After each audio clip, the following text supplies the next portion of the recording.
Fantastic. So we're going to open up a new chart.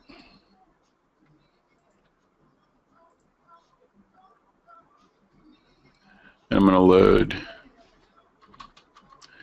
a crap ton of data into the daily chart for the ES.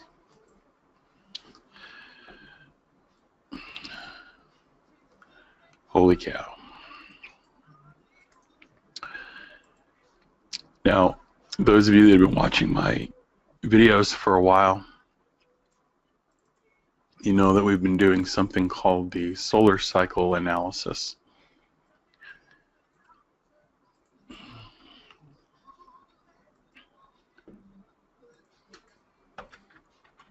And I'd like to go through that with you here really quickly, because we are at a very interesting place right now.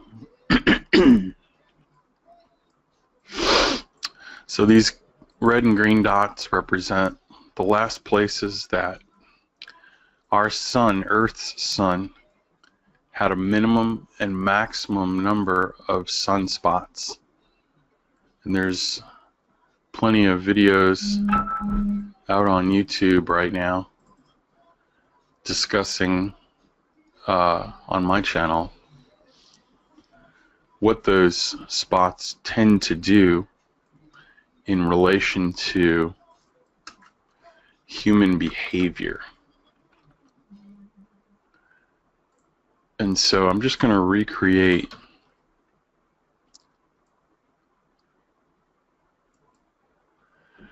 what I've done in those videos, and I'm going to take the gap of time between the minimum and the maximum,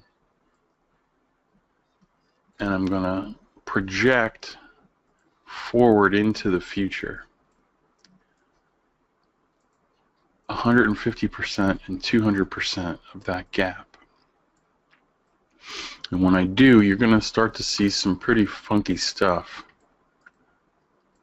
Okay, so you see here I'm locked on the last solar cycle high, and then this goes all the way back to the last solar cycle low, these dates. I'm going to come here and lock that onto there. So everybody see what I've done here? Solar cycle minimum, solar cycle maximum, and now I have these lines over here, right, Kevin?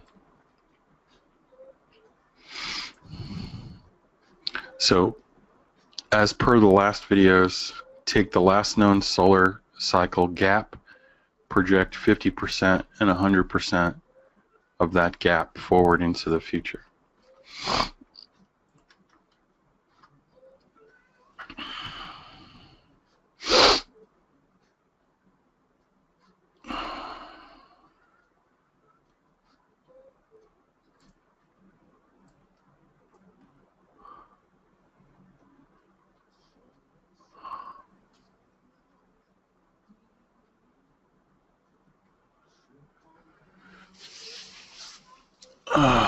So here's where things get really interesting.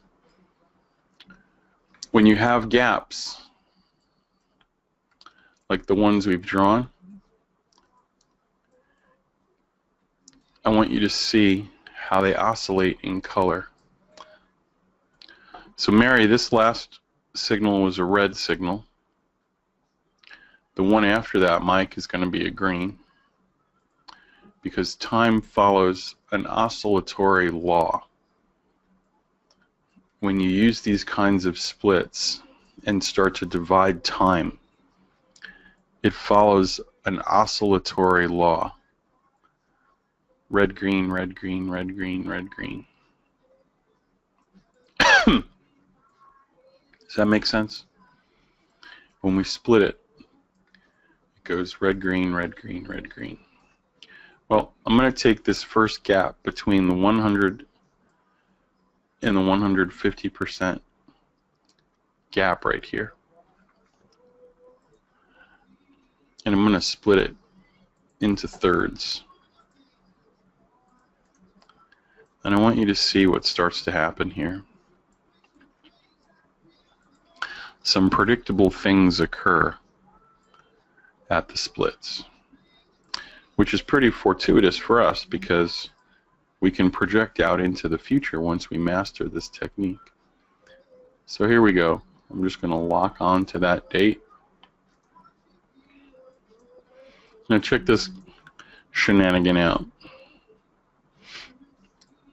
So Mary, this last dot was red, which means law of oscillation. The next color, Kevin, is going to be what? Green. Which makes the next split what color, guys?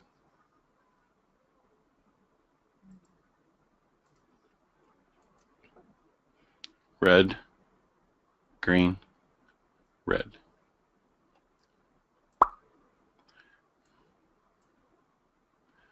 So Mary, it's kind of a coincidence, right? We arrive at that split, that time, which would have been a prediction back then. There would have been no bars, and we would have arrived at that time, and it just fell like a rock, right?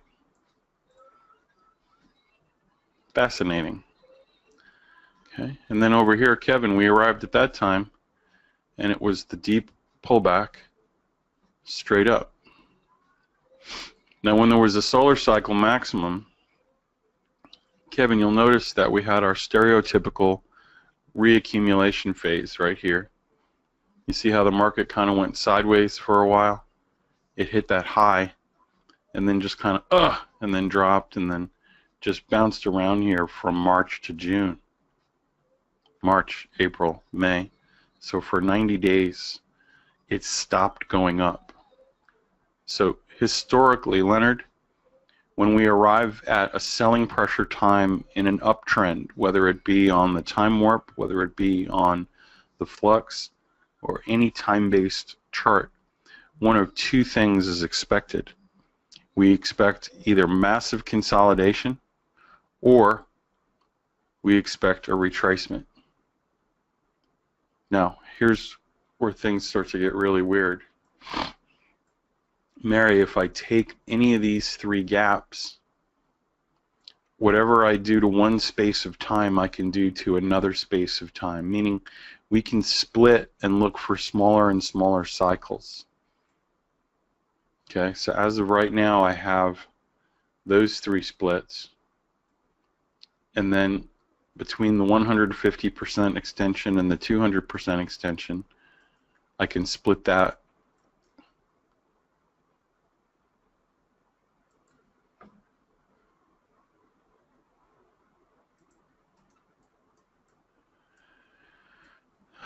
Let's just make sure everything is lining up. Okay. Can everybody see where we are right now?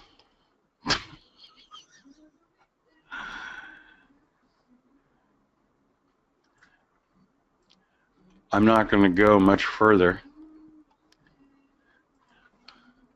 However, Kevin, right there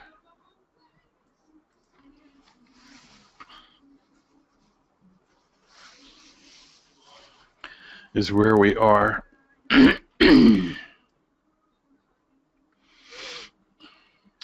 So red, green, red, green, red, and then Mary over here is green. This is a prediction now. It's a projection. And if we pull this open, I want you to see where we are right now today.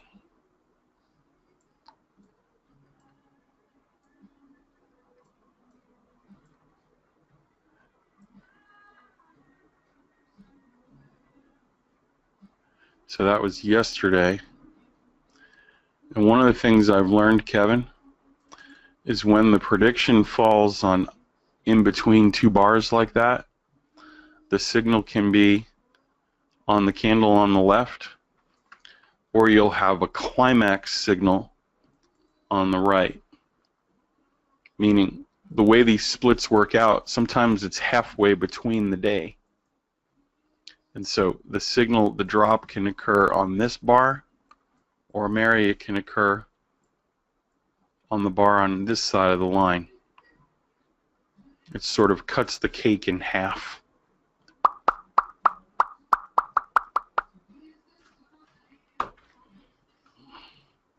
So does everyone, at least in theory, understand the geometry of what I've got so far? You don't have to be a master at it, just to understand that I'm following these rules mechanically. I'm not inventing the rules as I go along. I'm using the geometry that's available to me, and I'm systematically slicing it accordingly. Okay, so I'd like you to see what happens when we historically arrive at a red dot split. Okay, there's one example here, and then we said what the other example is over there. But now, one last time through the time cycles here, and I'm going to use a different color line just so you can see. And we won't spend a tremendous amount of time on this today, but it's important because the world thinks we're on a rocket ship to Mars with this stuff. And the 12 of us in this room here today, we're like some time-traveling cult. And we're sitting here going, hey, wait, nobody move. This is some scary juju here. Okay. So in essence, I'm going to take each of these 4 splits that we've split previously, and Kevin, I'm going to cut them each into thirds again, one last time.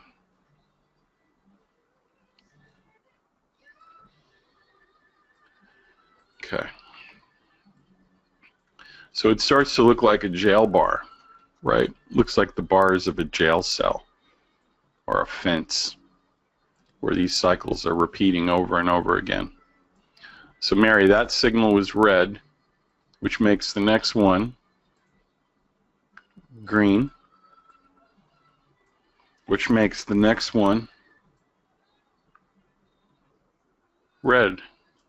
What happened at the red one? Drop like a rock. Like a rock. So Mary, that was green, which makes the next jail bar rojo. Rojo Diablo.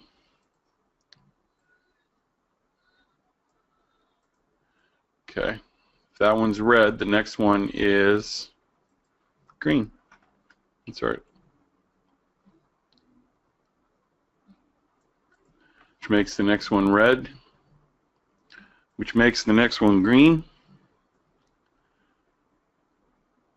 That green from your guide to the histograms guidebook is what's known as a pattern 5. It occurs at the higher high. Those of you with time warp, you have signals that automatically display a number 5 when the dot is at a higher high like this. But even then, Mary, it comes back, breaks the high, and finishes higher with that green dot there.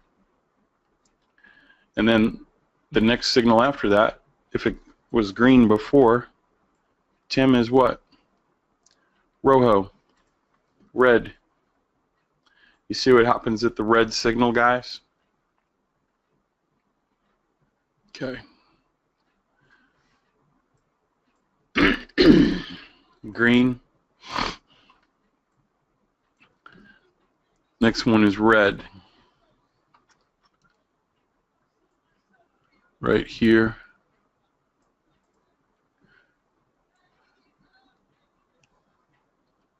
Actually right here, which is a pattern 4 in your histogram guidebook.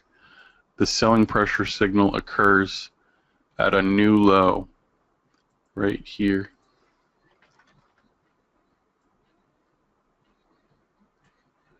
And then, Mary, the next signal is a green. So we're just mechanically applying the rules of time at these mechanically applied splits. Okay.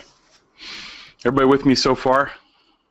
Remember, this is all based on the number of sunspots on the sun, which we've sort of shown directly correlate to swings in financial behavior patterns. Okay, so let's talk about these patterns, because there's some pretty funky stuff going on in the city right here. The main solar cycle pattern, this main high back here in 2014, produces a stereotypical consolidation pattern.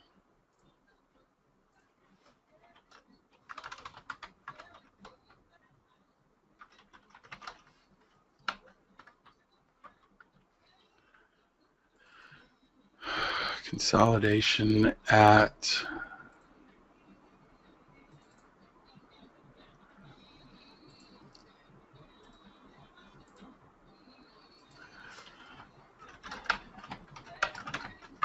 it's selling pressure time. Okay. The last time we had that, the range of that zone most of the time was a $66 range, $60 or $70 range. Okay. Then the next time we had a selling pressure signal based off of these sunspot cycles produces a retracement. Okay. The size of that retracement when it occurred in October of 2014 was $158 in the ES. The next time we had a red dot was a retracement.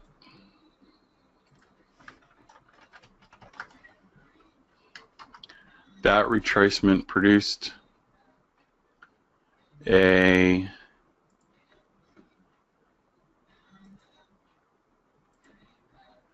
$300 drop in the Emini S&P. And then, Kevin, the next time we had a ripple in time was a retracement. And we had a $270 retracement in this sort of solar geometry, this cause-effect relationship that the market has.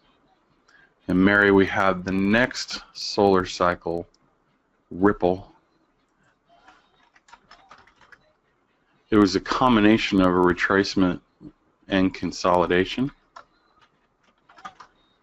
If we're being honest, you'll see here, Kevin, how it falls into a range long before a drop, right?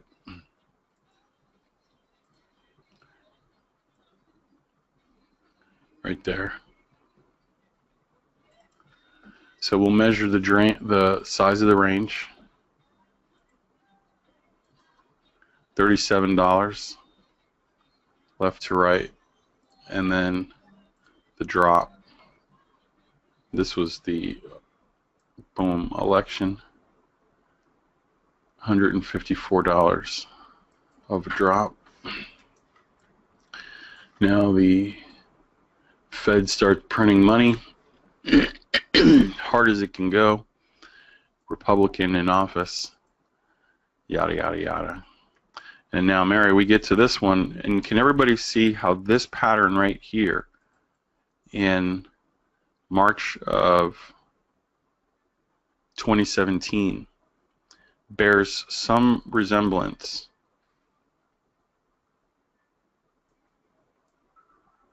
to this pattern right here? Kevin, we get to that red dot at a new high, and then it just kind of starts banging back and forth between two extremes before breaking out and going higher. Okay, that happened right there. Banging back and forth between two extremes and then the breakout. So there's this repeat, right? There's a stall. And it's a pattern 4 too. If you want a refresher on what a pattern 4 looks like, I'm going to open up my guidebook so you can see that I'm not making up stuff. And guide to the histograms. You'll see here that when we have a selling pressure marry at a new low, when there's an intermediate swing, and then Kevin, the selling pressure signal, the bar to the left or the bar to the right, if any one of those 3 bars is a new low in relation to the prior swing, the market gets a green arrow on any of the qualifying candles, and that's the behavior that we historically expect. And that's kind of exactly what we saw took place. So everyone see the similarities between what we expect and define a pattern for as and what took place in March. Okay, cool. Now, we are currently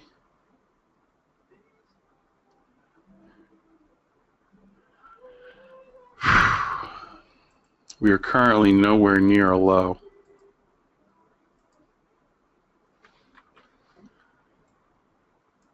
We are currently in the nosebleed seats of the stadium.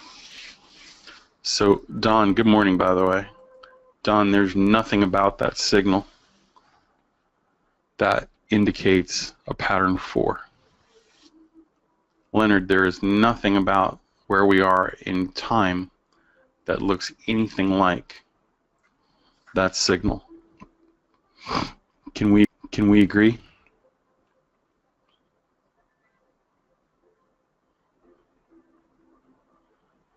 Okay. If anything, that signal is a plain vanilla pattern 2 signal. Right. So working with that, I'm going to just draw some lines here. I'm going to put a line somewhere over here, Mary, because that's where the high was before that. And I perceive this right now, everybody, as a stop run. I perceived this candle last night as a stop run. Now, how far will it go?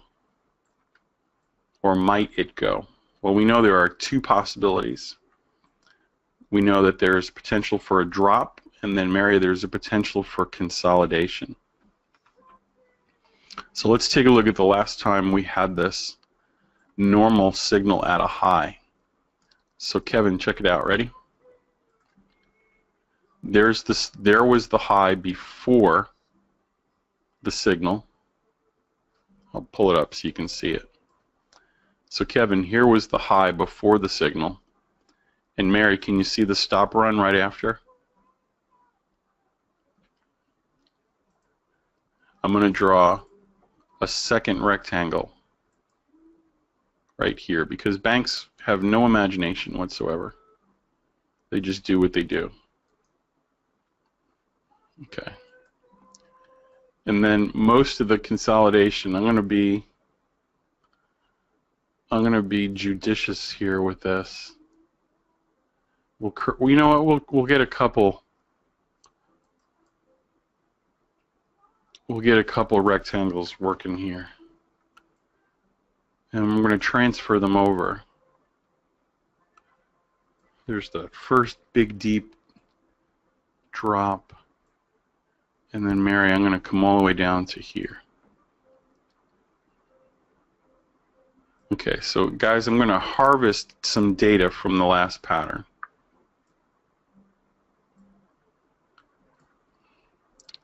So first thing we're going to do, gentlemen, ladies and gentlemen, is I'm going to bring the stop run rectangle up to the nosebleed seats here. Mary, there it is.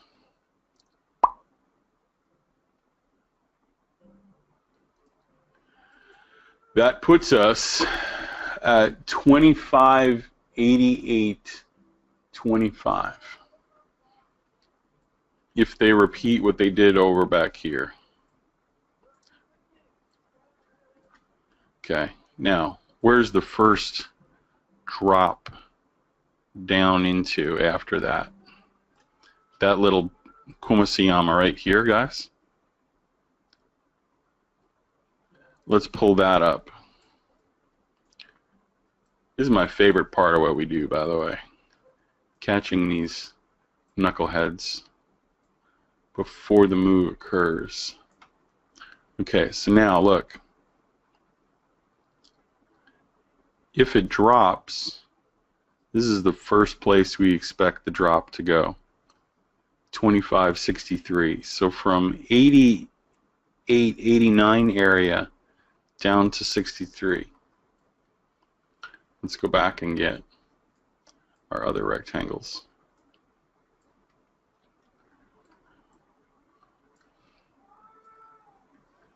Put it over here. Put it over here.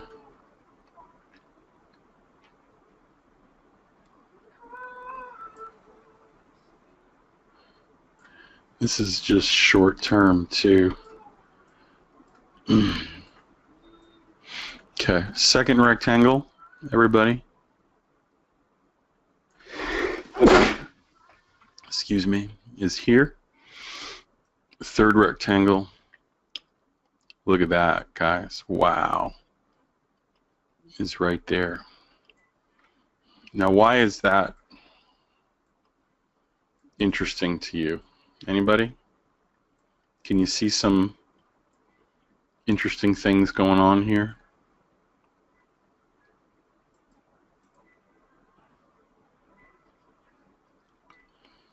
If it follows the pattern that it did back the other one, look where these stop runs were occurring.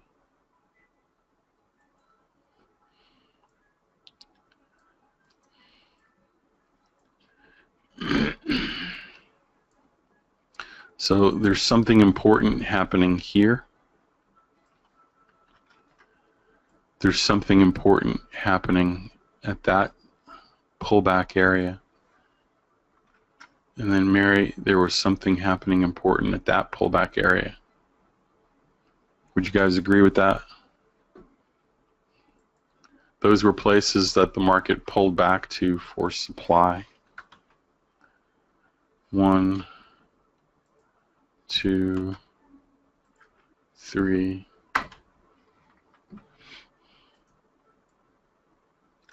So those 3 levels are producing these pullback points. So sequentially, if this thing that we've been watching for months and months and months happens again, today is the exuberant emotional reaction. Now, I thought long and hard last night about how to say what I'm about to say, but I'm going to say it because it's what I believe my truth is anyway.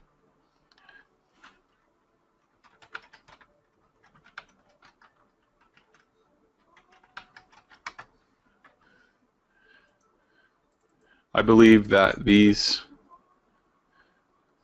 events are almost always coincide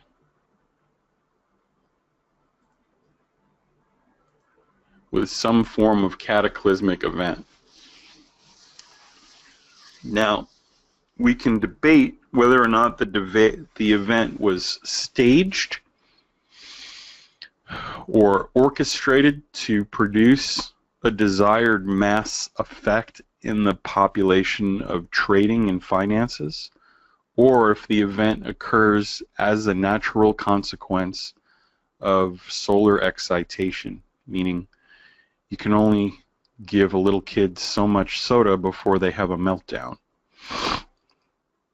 And these waves, Mary, these divisions represent a maximum absorption of energy. They can't absorb any more energy. And they sort of have a meltdown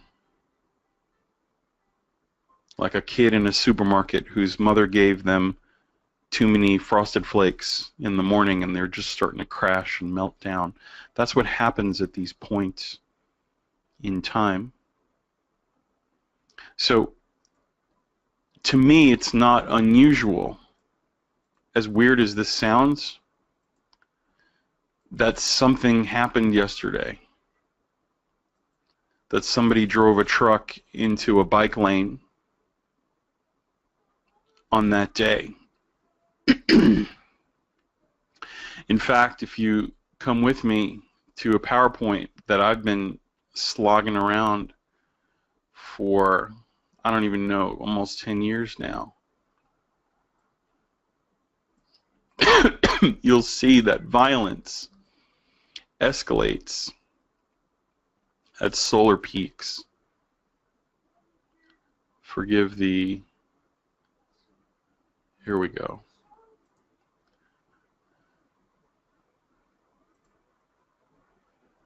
View a slideshow from current slide. So in this slide, Leonard, these are the number of sunspots on the sun charted over a period of, gosh, almost 100 years. Okay. And Tim, these are the dates of major global conflicts overlaid on top of the number of sunspots recorded by scientists. And Dave, if you look at this chart, you'll see that there are some haunting correlations. This is where China invades, where China has its civil war. Forgive me, China didn't invade anybody. They invaded themselves. Right here. This is where Germany invaded Poland, World War II. This is when Israel declared its independence. And this is the beginning of the Korean War. This is the beginning of the Vietnamese War. This is the Libyan Civil War with Muammar Gaddafi. This is when Russia invaded Czechoslovakia. It was also the Tet Offensive, the bloodiest battle in the Vietnamese War, over 50,000 soldiers killed. This is the Iran-Iraq War, the bloodiest Middle Eastern battle in history at that time, and when Russia invaded Afghanistan. This was the Rwandan invasion, the Bosnian Civil War, and when Iraq invaded Kuwait. I remember this. I was a senior in high school. This is when we went back and did what we did, Operation Iraqi Freedom. You guys notice where those violent expulsions occur? Those releases of violent energy.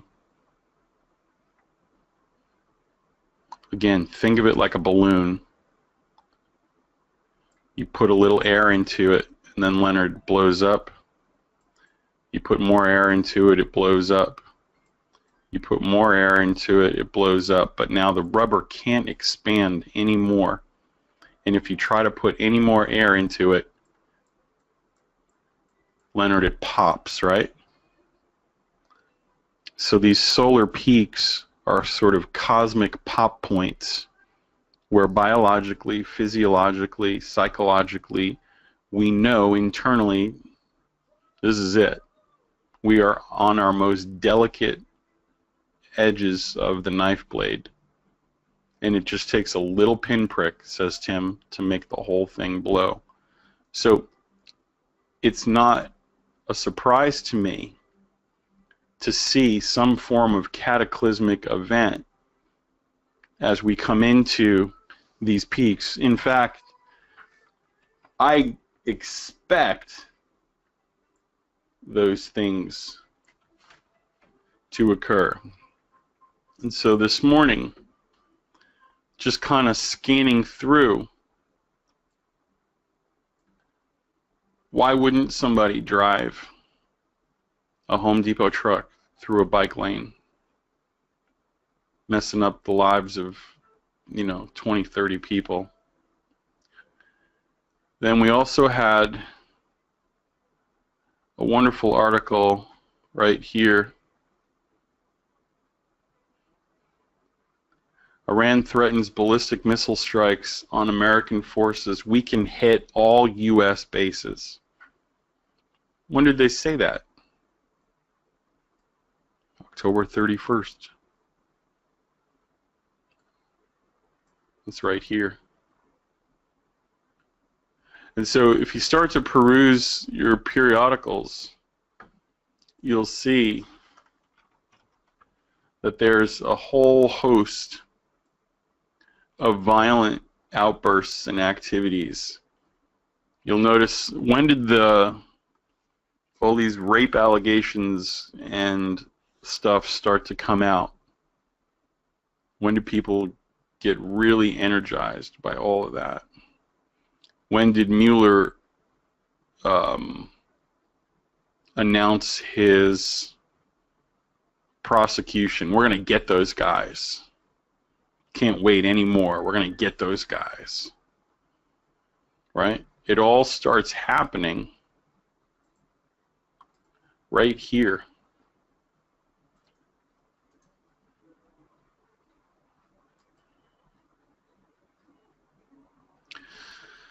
Okay, so I just want this to be on the record.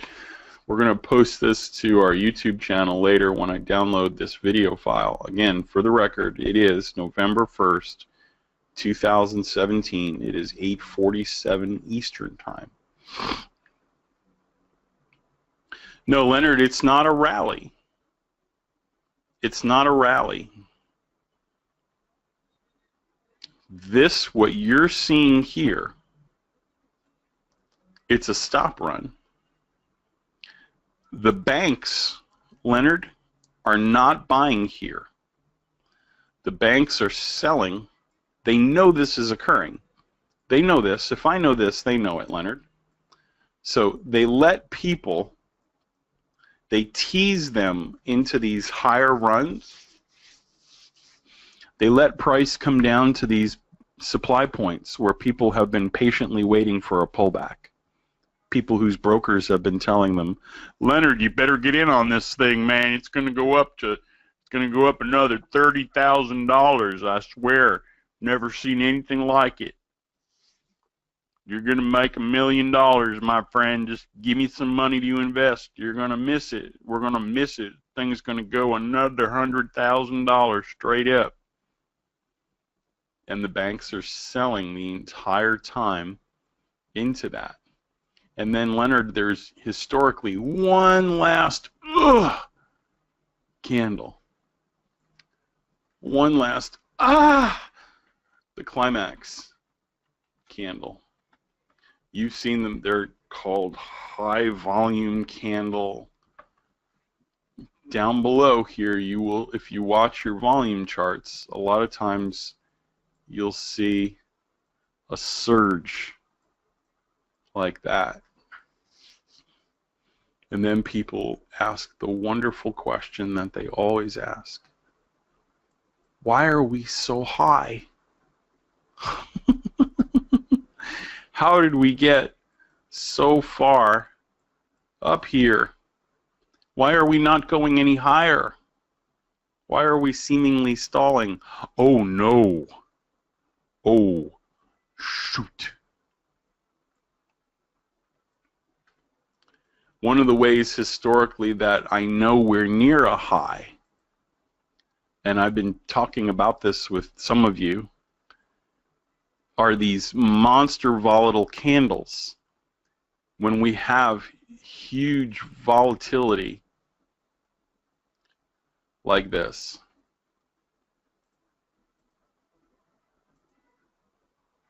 When that volatility starts to kick in, it kicks in near a high. These big wicks, these big candles like that. Look at the size of that candle.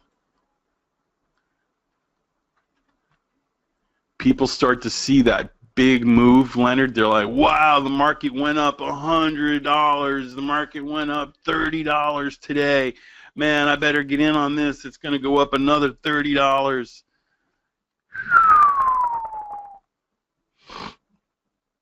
So I don't know if this geometry is correct here. I don't know, Mary, if that's going to be the exact high or low. I can only look at what they do in the past when they run the same playbook.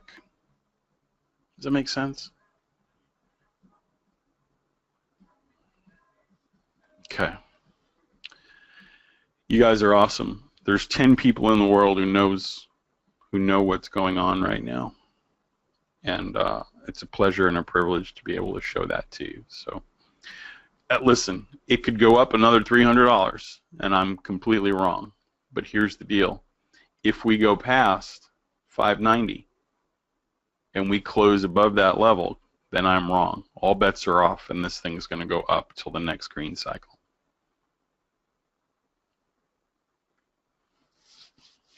But I don't think we're going to see that. That's just me. I'm not a CTA, but I do know that when we come back and look at what happened at these times in the past, that some pretty interesting things are happening at the selling pressure times when we arrive there.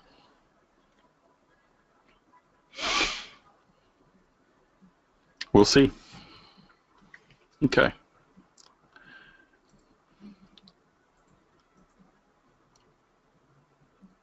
Let's go ahead and reconnect back up to our intraday workspaces.